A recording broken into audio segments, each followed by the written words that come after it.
¿Qué tal? Buenas tardes. Entiendo que ya empezó la transmisión en vivo, así que bienvenidos a lo que es la siguiente clase de este seminario de clínica lacaniana de Entrecasa. Como siempre, les agradezco si pueden ir transmitiendo o avisando que si va llegando bien la transmisión. Así que bueno, continuamos con lo nuestro. Habíamos estado viendo la vez pasada la fórmula del fantasma tal como Lacan la escribía, que era el sujeto barrado en relación al objeto de deseo, que decíamos que este sujeto barrado se leía en términos de desvanecimiento, ¿no? De división subjetiva. Y habíamos llegado al punto en el cual habíamos ido diferenciando lo que era el objeto A del objeto del deseo, siendo que el objeto A es un vacío y no es ningún objeto, sino que es un vacío cuya única función, por así decir, es ser objeto causa de deseo. Que bueno, su única función, pero que no es poca cosa, ¿no? Sino que es lo que habilita todo el movimiento desiderativo. Agradezco a Rodrigo ahí que dice que se ve y que se escucha de 10, así que bueno, agradezco comentario. Siempre teniendo en cuenta o pensando que Rodrigo lo está diciendo en la escala del 1 al 10. Si es del 1 al 100, bueno, estaríamos mal. Con un poco de humor. Continuamos con lo nuestro entonces. Habíamos situado también que la maniobra que realiza el fantasma hace pasar del objeto causa al objeto condición. Entonces, este cambio es lo que permite que se arme un yo deseo tal cosa. Y a partir de que se arma el yo deseo, se frena todo ese circuito de idas y vueltas entre el sujeto y el otro respecto del deseo. Porque habíamos visto que lo que se arma es una pregunta que gira en torno al deseo, que es la pregunta que también se arma en un análisis. ¿Qué deseo? ¿Qué quieres? Bueno, ¿qué me quieres? Y el fantasma frenaba este circuito, siendo el tapón a la pregunta, y lo frenaba porque justamente proponía un objeto con esta maniobra de causa a condición. Bueno, otra de las definiciones que fuimos situando es que el fantasma es el sostén del deseo y marco de realidad. Sostén del deseo está en relación a esto mismo, a proponer un objeto que se ponga como condición del deseo. Bueno, ahí Aldana saluda, gracias Aldana, saludos para usted también. Y es de... Ahí Rodrigo, no entendí que había puesto, pensé que había comentado. Bueno, eh, sigo leyendo cualquier cosa si hay más comentarios. Decía que frenaba todo este circuito porque fijaba una significación del otro como al modo de una significación absoluta, que operaba como una interferencia. Y es un intento de significación absoluta que arma escenas. ¿Qué quiere decir que arma escenas? Que es el guión que estructura una secuencia de escena. Y al decir que es una escena, estamos también situando que no es un movimiento, no es algo fijo, sino que es un movimiento. Justamente puede ser una escena que implique una hora o puede ser una escena que implique ser sostenida toda la vida. Vamos a ir aclarándonos qué queremos decir con esto, ¿no? Pero entonces el fantasma va a ser un libreto que estructura una escena y la estructura fijando lugares. ¿Estamos? Bueno, entonces fija una forma de definir al sujeto, o la división subjetiva, mejor dicho, al objeto y la relación que se teje entre ellos. ¿Está? ¿Y qué establece? Establece que me encuentro frente a ese objeto que de poseerlo me completaría. O sea, frente a eso que deseo y que si lo tengo sería un todo completo con ese objeto. Y nuevamente acá tenemos que volver a tener en cuenta esta diferencia entre el objeto A y el objeto causa y el objeto del deseo. ¿Por qué? Porque ese objeto no es el objeto A, no es el objeto causa de deseo, porque eso es solo una función. Si en algún momento nosotros suponemos que ese objeto es el objeto A, estaríamos frenando el movimiento que implica el deseo. Y cuando digo esto ahora, voy a tener en cuenta unas preguntas que me hicieron llegar en relación a la demanda y al deseo y a ciertos deslizamientos que entendemos que va viendo. Vamos a decirlo así, el deseo tiene muy buena prensa en psicoanálisis y la demanda tiene mala prensa. ¿Qué quiero decir con esto? Que se suele pensar que el deseo es algo bueno y que la demanda es mala. Esto no es así. No es que el deseo lleva al bienestar y la demanda lleva al malestar. ¿Estamos? Sino que el deseo es algo siempre opaco y que se escapa en psicoanálisis lacaniano. Y voy a situar esta cuestión. Hay demandas que no son malas y que no llevan al malestar. De hecho, la vida se estructura en demandas. Cualquier orden de la vida o cualquier situación humana va a haber una demanda de por medio. Ir a la facultad, ir a rendir, eh, lo que sea, está atravesado por el orden de la demanda. Con lo cual no podemos decir que es mala, que sea algo negativa la demanda, sino que lo que plantea Lacan, sacando esa valoración, es que el orden de la demanda habilita o arma un más allá de ella misma, que es el deseo. Que este otro registro, que es el deseo, no puede ser reducido nunca a la demanda, justamente. O sea, es algo que crea la demanda, pero que no se puede reducir después a ella sola. Y entonces, dicho esto, también aclaramos, esto lo fuimos conversando con Roberto con anterioridad, que hay muchos movimientos que hacemos en análisis para poder dar cuenta del movimiento, valga la redundancia, que es el deseo, pero no para pensar que el deseo es lo bueno y que es eso lo que hay que hacer, sino que justamente para que la persona que nos está consultando pueda estar mejor posicionada respecto de lo que quiere y a partir de ahí que pueda elegir, o sea que tenga más en claro desde dónde y cómo está eligiendo.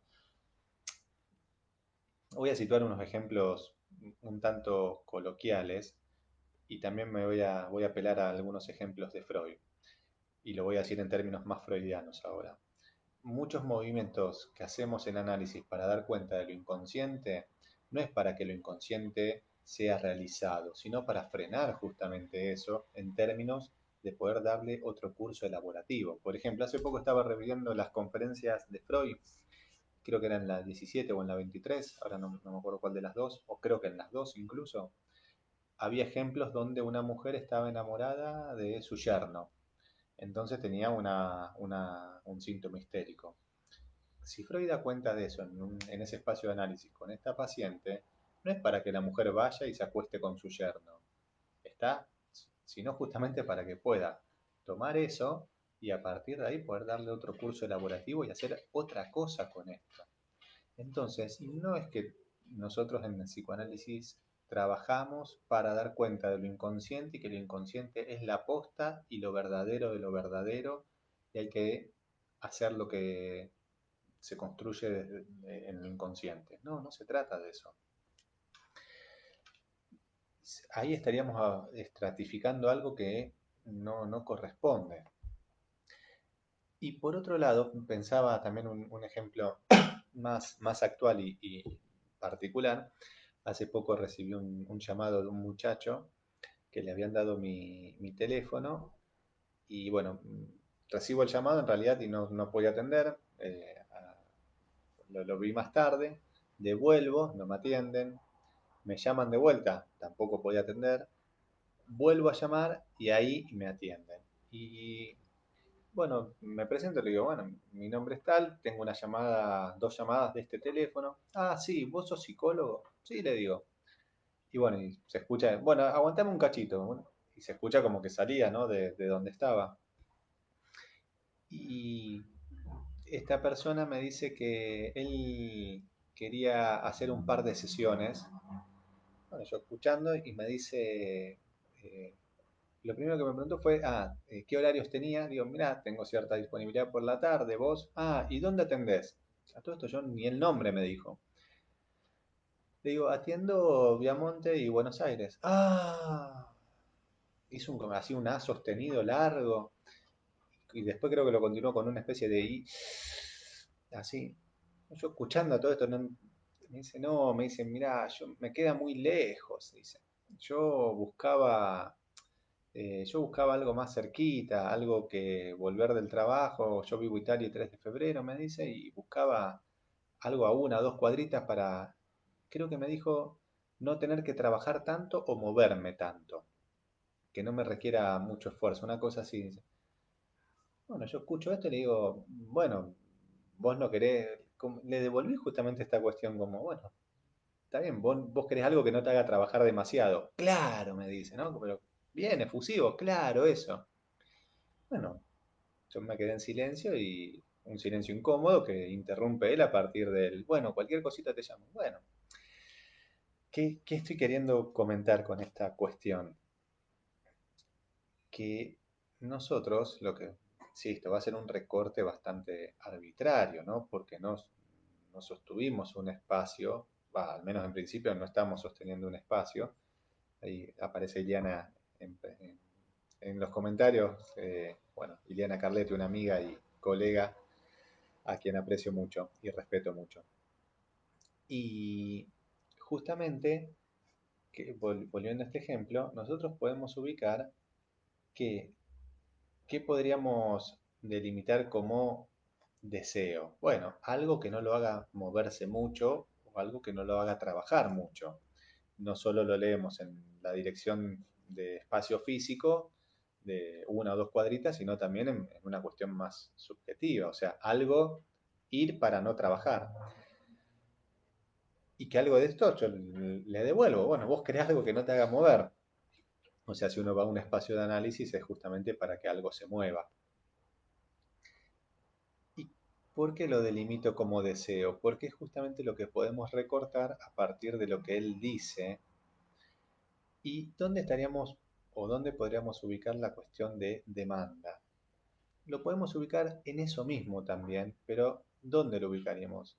Lo ubicaríamos si yo hubiera respondido a eso. ¿Qué quiero decir? Ante este planteo de yo busco algo a 1 o 2 cuadritas, le podría haber dicho, mira, yo todavía estoy atendiendo a algunos pacientes en forma virtual, o sea, si querés podemos hacer algo virtual así no te moves de tu casa. Podría haber sido una posibilidad que no elegí no hacer. Ahí podemos ubicar el orden de la demanda. Si yo hubiera respondido a eso, estaba justamente superponiendo demanda con deseo, pensando que de lo que se trata es que él no se quiere mover de su casa. Posiblemente tal vez el muchacho me hubiera dicho que sí y nos hubiéramos encontrado con este no me quiero mover demasiado más adelante. ¿Ya está?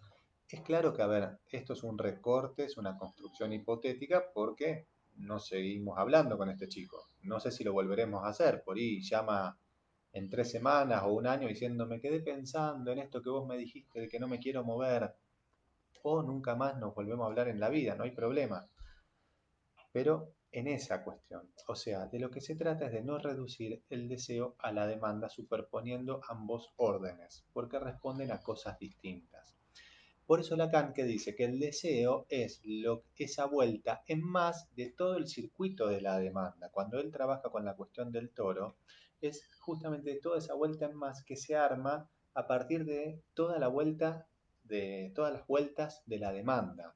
¿Se entiende? Entonces, no es que el deseo es bueno y la demanda es mala, sino que son dos órdenes distintos que están entrelazados de alguna manera, lo digo coloquialmente, están articulados, pero que no se pueden ver reducidos uno a otro. ¿Queremos pensar otro ejemplo? Podemos pensar, ahora ya sí de un paciente con bastante tiempo de trabajo, que relataba una queja de él, era que no tenía tantas relaciones sexuales con su esposa como él quería. Y la esposa, bueno, lo hablaron, reconoció que le estaban pasando ciertas cosas en su posición de femenina, y en un momento esta tiene una conversación con su mujer y le refiere algo así como que la esposa le comenta que le iba a comprar calzoncillos. Y les dice, no, sí, te voy a comprar calzoncillos en tal lado. Y como, no, perdón, me retracto, se los compró. Y él agarra y le dice, ¿cuánto gastaste? Pongámosle, eran 1000 pesos. Y él le dice, pero con esa plata, con lo que pagaste uno, yo me compro tres en calle San Luis. Y la esposa le devuelve. justamente que a ella no le gustaba cómo le quedaban a él los calzoncillos de calle San Luis. Y él lo traía esto por una cuestión, llega a esta cuestión por la vía de lo económico, del gasto.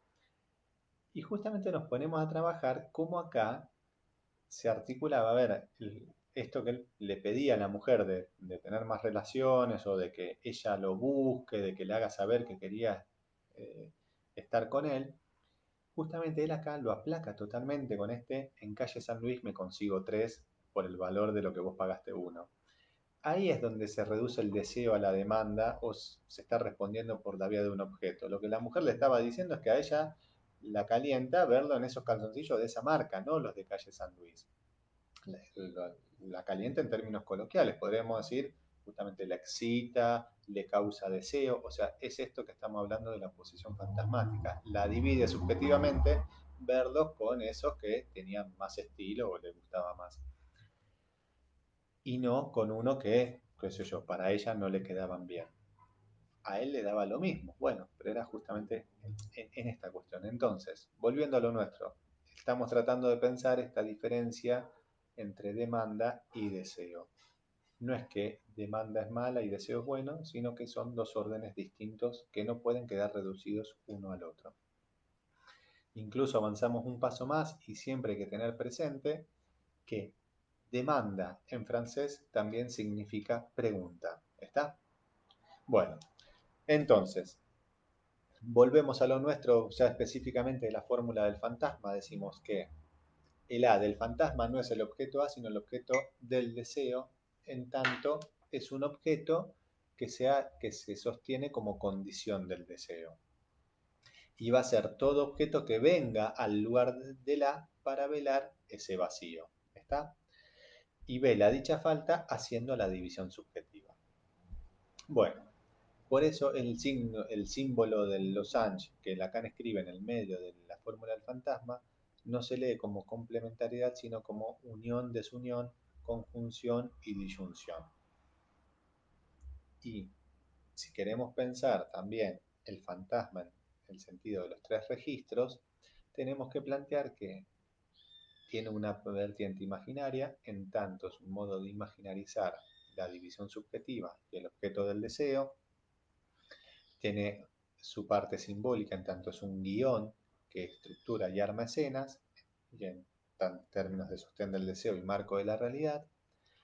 Y finalmente tiene también su vertiente real, en tanto el objeto A es real y en tanto el objeto a causa de deseo sería real y nunca podría ser tapado de alguna forma, ¿no? Nunca podría ser agotado como función. Digo con cierta reserva esta cuestión de que el objeto A es real en términos de que acabamos de situar que es una función, y si una función es eminentemente simbólica, o sea, al situar que el objeto A es real, estamos diciendo que nunca un objeto va a poder ser el objeto A. Estamos es como Lacan, si bien lo usa para el significante de una falta en el otro, lo tomamos nosotros acá para pensar el objeto A, me refiero a la función del menos uno. El menos uno no existe en lo concreto, ¿está? No hay menos dos naranjas o menos dos manzanas, no existe eso en la realidad, o un grado, menos un grado, ¿no? Como se dice, o grado bajo cero. Eso no existe, pero sí existe en lo simbólico y nos permite hacer operaciones, ya sea en matemática o si leemos que hay 5 grados bajo cero, o sea, menos 5, y nos abrigamos más, ¿está? Porque nos permite intervenir sobre la realidad, ¿está? Bueno, dicho esto, vamos a ir avanzando entonces con la fórmula del fantasma, la división subjetiva en relación al objeto del deseo y también una lectura que hemos hecho pero que no precisamos, que es división subjetiva en relación al otro. Porque vemos que esta fórmula nos sirve para pensar al objeto y también para pensar al otro como semejante, como partener. En este sentido, ¿qué estamos queriendo ubicar?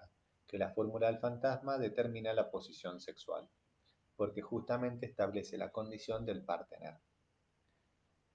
Y para terminar de aclarar algunas cuestiones en torno a la fórmula del fantasma, tenemos que situar que el paréntesis nos marca, también cumple una función, que nos marca que la fórmula se lee toda junta.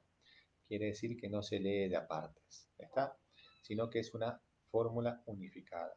Siempre hacemos un ejemplo muy tonto, ¿no? Para pensar cómo afecta el paréntesis. Si ustedes hacen 1 más 1 por 2, la cuenta les va a dar 3, ¿está? Porque primero se hace la multiplicación y después la suma. Pero si ustedes hacen 1 más 1 entre paréntesis por 2, les va a dar 4 porque primero leen o hacen la operatoria del paréntesis y luego la multiplicación. Bueno, entonces, ¿qué queremos ubicar con esto? Que la fórmula lo que va a dar cuenta es de un libreto que destaca el vínculo y la relación entre el sujeto y el otro. O, dicho el otro, en términos también de objeto del deseo. Lo podemos decir de otra forma. La fórmula da cuenta de la relación y el vínculo entre ese objeto que hace a la división subjetiva. ¿Estamos? Y que sostiene una modalidad desiderativa. ¿Está? Bueno, dicho esto, estamos planteando la fórmula del fantasma cruda, ¿no? Así por decirlo de alguna manera. A nosotros lo que nos interesa también es poder pensar la fórmula del fantasma en la posición neurótica, que es de alguna manera donde fuimos situando los ejemplos que dimos recién. ¿Por qué? Porque en la fórmula del fantasma opera un falseamiento, dice Lacan. Cito la página de Lacan para que lo puedan rastrear. Es en la página 803 de Subversión del sujeto. Bueno, dice, viene hablando de la fórmula del fantasma, y es un parrafito, unas 5 líneas, dice, interesa más a los filósofos captar la pertinencia de esta fórmula en el neurótico, justamente porque él la falsea. O sea, acá está lo que situábamos recién. Él, en la neurosis, se falsea la fórmula. ¿Está? Sigue diciendo Lacan. El neurótico, en efecto, histérico, obsesivo o más radicalmente fóbico, es aquel que identifica la falta del otro con su demanda, Fi mayúscula con D mayúscula. Resulta de ello que la demanda del otro toma función de objeto en su fantasma, es decir, que su fantasma se reduce a la pulsión. Bueno, una fórmula, una cita condensada, ¿no? Es de la página 803 de Escritos 2 de la edición de siglo XXI. Página 803, subversión del sujeto. Bueno, entonces, se destaca que el neurótico falsea la fórmula del fantasma al identificar la falta del otro con su demanda. O sea, el Fi mayúscula, que dice que va a ocupar el lugar, el Fi mayúscula es lo que ocupa el lugar del significante faltante. No es el que falta, sino que el que ocupa ese lugar. ¿Está? Lo que inscribe la falta. Y resulta que justamente que la demanda del otro va a tomar la función del objeto del deseo. ¿Qué quiere decir que la toma? Quiere decir que la usurpa, que toma dicho lugar y se queda ahí. Con lo cual acá tenemos la primera característica para Lacan de la posición neurótica, que la demanda del otro toma la función del objeto del deseo en el fantasma. ¿Y esto qué va a decir? No qué va a decir, qué va a implicar. Una segunda consecuencia lógica, ¿no? Que se asume como propia la falta del otro, que se va a articular en dicha demanda. ¿Está? Entonces fíjense que falsear la fórmula del fantasma implica que que la demanda del otro toma la función de objeto del deseo y que se asume esa falta del otro como propia. ¿Estamos? Bueno, ¿qué es lo que leemos nosotros en estas dos características? Que se renuncia a la función del objeto del deseo por lo que entiendo que el otro demanda. ¿Está? Fíjense cómo nuevamente vamos encontrando siempre articulado deseo y demanda. No tenemos que hacerlas opuestas en términos de algo bueno y algo malo, sino que son dos movimientos que tenemos que mantener separados justamente para que el deseo nunca pierda su función de causa y para que el deseo nunca quede agotado en un objeto enquistado. ¿Qué quiero decir con esto? No hacer coincidir nunca un objeto con el A, porque eso anula también la función del objeto del deseo. Bueno, entonces, el deseo no es algo estático, sino que es una función y un movimiento de búsqueda causada o causado por una falta, que se llama objeto A, y que va a ser velado por la o por los objetos del deseo. ¿Estamos? Bueno, y en la neurosis ocurre que esto tampoco es estático, sino que ese objeto del deseo se ve modificado o falseado por todo un trabajo que es respecto de la demanda del otro, para no encontrarse con el deseo del otro. ¿Pero qué sería encontrarse con el deseo del otro? ¿Encontrarse con el objeto del deseo del otro? No necesariamente va por ahí, sino que va por la vía de no encontrarse con el deseo del otro en términos de que el otro también está atravesado por una falta. Por eso, estamos, si lo que nosotros veíamos la clase pasada, es que a la pregunta de qué deseo, el otro responde con la propia carencia. ¿Está? El otro tampoco sabe bien respecto de su deseo. Y ya es una tautología de alguna manera decir su deseo, porque siempre decimos que el deseo es el deseo del otro. Y esto quiere decir que uno siempre va a desear desde un lugar otro, que nunca se va a poder reducir el deseo a un yo deseo tal cosa. Esa es la ilusión neurótica. Estamos, ahora bien, ¿podemos vivir sin decir yo deseo tal cosa? Eh, Consideramos justamente que no se trata de que eso no pueda ser enunciado, sino que en el sentido psicoanalítico no se trata de corregir al paciente y decirle, no, eso no es deseo, eso es ganas, no va por ahí. Tampoco se trata de que si un paciente diga, tengo ganas de tal cosa, uno diga, apareció algo del orden del deseo, qué bueno, eso es bueno, opuesto a la demanda. Eso también, eso es psicologizar el psicoanálisis, ¿está?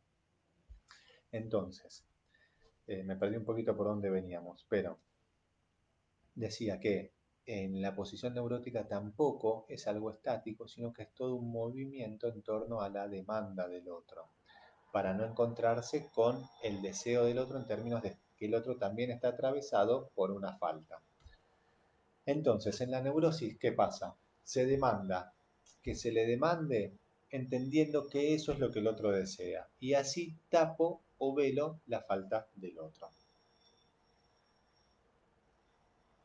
Bueno, nosotros vamos a hacer vamos a tratar de especificar algo respecto de la posición obsesiva y neurótica, y después les vamos a hacer también una invitación y un chivo, como se suele decir, así que para dentro de un ratito ya. Primero, quisiera que pudiéramos situar este circuito que se va armando entre intentar responder lo que demando que me demanden para intentar responder a lo que demando que me demanden. Justamente la neurosis es un continuo. En este punto sería como una banda de Moebius que pasa de un lado al otro sin atravesar ningún borde, y es algo que no frena, sino se frena por la intervención justamente de un acto interpretativo. Bueno, entonces, acá en este intentar responder lo que demando que me demanden, para intentar responder, lo que se vela es el deseo del otro, entendiendo que el otro ha renunciado a su deseo, y por eso el neurótico asume una posición de falta. ¿Qué quiere decir? Asume esa falta como propia, o sea, respondiendo a este circuito. Entonces, acá se empieza a confirmar algo que situábamos en la clase pasada y que ya Roberto había situado con anterioridad. La neurosis es un modo de posicionarse en una relación, es un lazo. ¿Está? Bueno, y para seguir empezando a hacer el cierre de la clase de hoy, pero no dejarlos con todas las ganas, vamos a dar un adelanto de lo que sería la fórmula de la neurosis, la fórmula del fantasma en la neurosis obsesiva y en la histeria. Aclarando lo siguiente, bueno, con Roberto tenemos el gusto, yo tengo el gusto y la alegría de compartir con él el, el dictado del seminario de posgrado que Roberto tiene en la Facultad de Psicología de la UNR, que arranca mañana.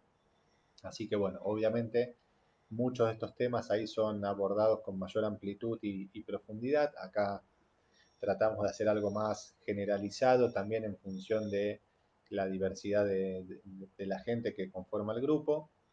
Pero bueno, no queremos dejar de invitarlos. Yo, como siempre digo, agradecido del espacio que Roberto me brinda, porque además del afecto que le tengo mucho respeto, sigo aprendiendo con él y bueno, me permite participar de estos espacios de formación, ¿no?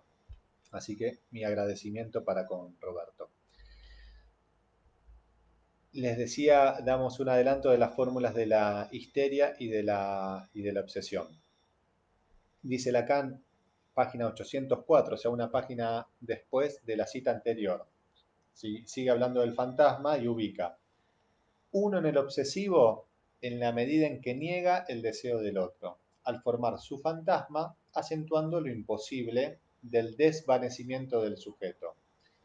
El otro en el histérico, en la medida en que el deseo solo se mantiene por la insatisfacción que aporta allí, escabulléndose como objeto. Bueno, fíjense o no, tenemos que estar atentos a que Lacan acá desprende que es una única posición, pero que son dos formas dentro de esa ubicación, ¿no? O sea, son dos formas de ubicarse en la relación al otro, pero en una única posición, que es la posición de falta. ¿Y qué es lo que nos dice rápidamente? Que si bien ambos se ubican en el lugar del sujeto barrado o del desvanecimiento del sujeto, sería la S barrada en la fórmula, si bien ambos se ubican ahí, van a responder distintos. ¿Por qué? Porque uno se posiciona ahí, pero para acentuar lo imposible de ese desvanecimiento, que es la obsesión. Mientras que la otra posición es para aportar la insatisfacción escabulléndose como objeto. Bueno, entonces, esto arma dos circuitos que parten de la S barrada, pero, o del desvanecimiento del sujeto, pero que lleva a dos libretos, por así decir, distintos. ¿Qué es lo que se ubica en la histeria? Se ubica que en la posición de histeria se sostiene un amo sin barrar. Entonces se sostiene un amo sin fallas, ¿para qué? Para encarnar la falta, deslizar el menos fi del lado de uno. ¿Qué sería el menos fi? Deslizar la falta imaginaria del lado de uno, para luego, ¿qué? Hacer caer al amo, ¿no? Entonces, ¿qué sería? En la posición de histeria, afirmarse en una posición de falta, de yo no puedo, yo no soy, yo no sirvo, no valgo para esto ni para lo otro. Entonces, yo no puedo, el otro sí. ¿Para qué? Para después escabullirme como objeto aportando la insatisfacción. Entonces, ¿qué pasa? Yo no puedo, el otro sí, después lo hago caer al otro, escabulléndome y de alguna manera, vamos a decirlo así, encarnando ser la falta del otro, ¿no? Entonces, dice Lacan que en la posición de histeria se busca un amo sobre el cual se pueda reinar. Dice Lacan, en relación a la posición de histeria, ella reina y él no gobierna. Bueno, entonces, vemos que todo este circuito es un circuito que lleva a que se desee un otro sin falta para hacerlo consistir, y una vez que se le da consistencia se lo barra, para justamente situar que el otro no es tal. ¿Y para qué sirve esto? Para relanzar el circuito. ¿Estamos? En contrapartida a esto, eh, vamos a encontrar la fórmula del fantasma en la obsesión, donde lo que se plantea es que el otro está atravesado por una falta, mientras que yo no. Por eso estoy en relación a un objeto idealizado. Por supuesto, vamos a dar una referencia bibliográfica para los que les interese el tema, además, insisto, del seminario de posgrado que pueden cursar los sábados de 9, creo que era a 12 o a 13, ahora se me mezcla un poquito, pero está la referencia en el seminario 8 de Lacan, que es en la página de la edición de PAI 2, en la página 287. Ahí van a poder ubicar tanto la fórmula del fantasma en la histeria como en la obsesión. Y ahora, mientras digo esto, me acuerdo de que al situar que en el fantasma de la posición neurótica hay un falseamiento, si bien lo dije pero no lo especifiqué, hay que ubicar que la fórmula no se escribe sujeto barrado en relación a la minúscula, sino a la D mayúscula. Por eso Lacan lo equiparaba con la escritura de la pulsión, porque es el sujeto en relación a la demanda del otro. Construir con el analizante la fórmula sujeto barrado Losange A minúscula, eso es lo que podemos ubicar como cura de la neurosis. ¿Por qué? Porque sacamos la demanda del otro restableciendo el lugar del objeto del deseo en el fantasma. Hecho ese movimiento, nosotros podemos dar por curada la neurosis. Ahora bien, avanzar hacia el fin de análisis para la posición de analista requeriría seguir avanzando respecto de ese A minúscula. ¿Hay que hacerlo? No, no hay ninguna obligación de hacerlo. Por lo general, la gran mayoría de la gente se detiene con ese primer movimiento, que es volver a restablecer la función del objeto del deseo. ¿Está mal? No, insisto, no está para nada mal. Son elecciones. ¿Está? Nada obliga a ir más allá. Algunos que nos interesa, nos lanzamos a esa travesía, por así decir, pero no está ni bien ni mal. ¿Estamos? Bueno, volviendo a la cuestión, hecho esta aclaración, volviendo a la cuestión de la obsesión, decimos que lo que se acentúa es el desvanecimiento, lo imposible del desvanecimiento. Justamente se rechaza la castración imaginaria del lado del sujeto para dirigírsela al otro. Con lo cual, el sujeto se posiciona como el que sabe, como el que puede, como el que tiene, mientras que el otro no sabe, no puede, no tiene. Y esto se continúa con que en un determinado momento esta escena cae, retornando sobre el sujeto toda la culpa respecto de haber sostenido esta posición de saber y de poder. ¿Qué quiere decir esto? Y que el objeto idealizado no era el objeto A, para decirlo así rápidamente, ¿no? Ese objeto idealizado no es más que un objeto entre otros, con lo cual cae y se relanza el circuito. Bueno, no era este objeto, pero ahora aparece este otro objeto que este sí es. Con lo cual, en la obsesión se pasa de objeto en objeto con con la idealización de que uno de ellos es el objeto A y ninguno lo termina siendo. Bueno, entonces, ya para ir cerrando, esto era lo que nos interesaba poder situarles y compartirles con Roberto respecto a la fórmula del fantasma, siempre tratando de pensar una dirección posible de trabajo y volviendo a reiterar esto con lo que arrancamos el día de hoy. No es que la demanda es mala y el deseo es bueno. Si nosotros pensamos así, estamos cargando al deseo y a la demanda de un prejuicio nuestro y de una suerte de idealización. ¿Está? Porque nosotros tenemos que estar dispuestos y predispuestos justamente a poder escuchar lo que surja y a trabajar con lo que va surgiendo.